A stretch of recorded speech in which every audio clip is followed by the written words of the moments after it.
Ambassador Vora, how come Imran Khan has become so important in the affairs of the Pakistan's politics, which has moved in a very different direction? Well, thank you very much. Always an honor, pleasure to be with you. With our other two colleagues, I learned so much for you. I'm in Jaipur at the moment, sitting in a so-called superstar hotel, but my Wi-Fi is not very good. So let me tell you very quickly. I have a WhatsApp group of several people. We're about 100 people, ambassadors, military people, journalists like you, outstanding people, etc. One of them has posted, a Pakistani, of course, I won't give you his name, a former ambassador. He says, the highest level on the Richter scale is 9.9. What is going to happen now in Pakistan is beyond that. Pray for my country, Ambassador Deepak. What about this character, Imran Khan and the other fellow, Munaria, whatever his name is? They both believe in the same thing, in Sharia and radical Islamism.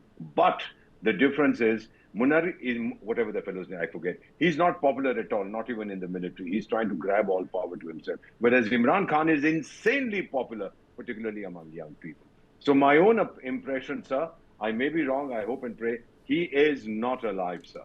He was suffering from diabetes, he had hypertension. I've met the fellow a few times in New York, and I know that he was not in the pink of health. So if he's gone, it's much better for the government of Pakistan to come out with the truth. You know, I'll conclude by saying when a character called Mullah Omar, I don't know if you remember the name, he was the head of the Taliban fellows in Afghanistan. He had been dead in a Karachi hospital for 2 years. And then these fellows said, oh, sorry, we forgot to tell you that he's dead. So lies, and denial seems to be the ethos of these people. I rest my case, and I apologize if any of my panelists feels a bit offended by my being so frank. Okay. Let me go to Imtiaz Gul. He joins me from Islamabad.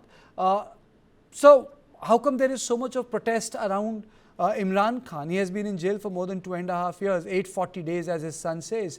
What is the backstory?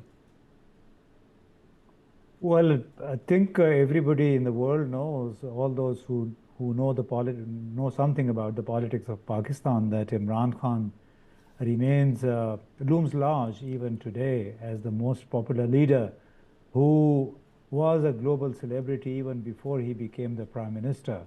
So there is no doubt about that. And then particularly since 2023, his arrest in 2023 August, I think he has drawn considerable crowds as well as sympathy in his favor, and he has been speaking against the status quo in Pakistan, and he's also, I think, refused to budge. He has also refused to be coerced into some sort of compromise, which may then result in his release, or at least coming out of the Adiala jail, where he's been kept for now 846 days.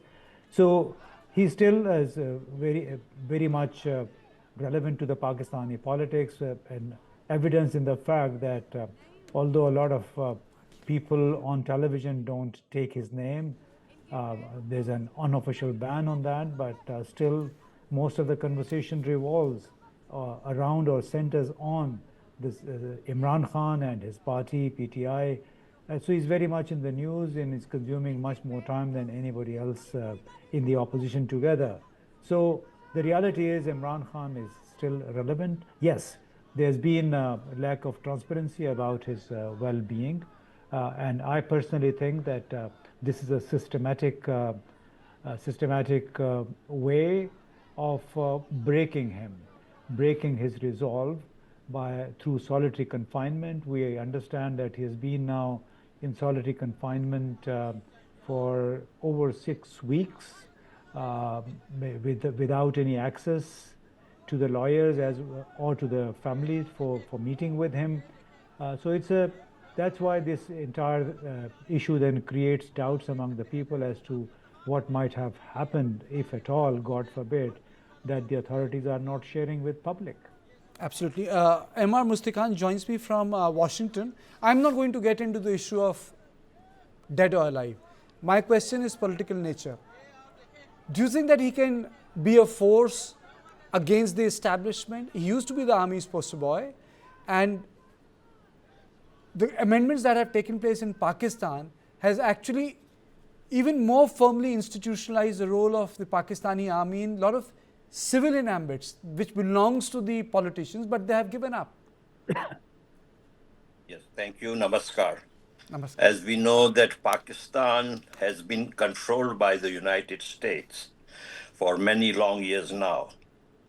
In October, on October 27th, the U.S. Secretary of Defense, Neil McElroy, was in Pakistan meeting the generals for 3, 4 days. And a few minutes after he left Pakistan, Ayub Khan took over power from Iskandar Mirza.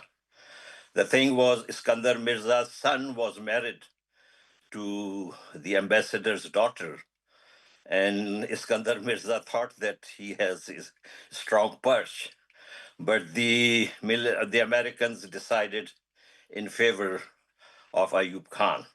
And so this is a long story of Pakistan being managed by, firstly by London and then by Washington, D.C. So these are the two capitals that actually manage Pakistan even today. When Asim Munir was in London at the Sandhurst Military College, they posted his picture for months on their Twitter account. We protested a lot and then they took that picture down. It's very unfortunate in Pakistan that the civilians are called bloody civilians by these generals who are lackeys of the West, who are lackeys of the United States. Imran Khan, you see, when he was in power, our struggle was still continuing. I am from the Baluch. We don't really appreciate this British created state of Pakistan, as you know.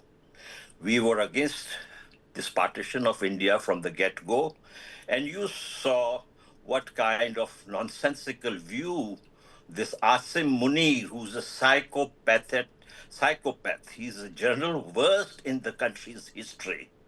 You saw how he spoke on April 16 about Hindus and Muslims being different. And then you saw what he did in Pahalgam. And then you saw that he got the clean slate from Mr. McDonald Burger, President Donald Trump. And now he thinks, you see, since he has got the support from Mr. Trump, he can do everything. We feel very strongly for the people of Pakistan who are struggling for democracy. We hope these are rumors. You see, Mr. Bhutto, I must tell you, Mr. Bhutto was very close to my family, and he also crushed us. But when he was in the prison, we supported him.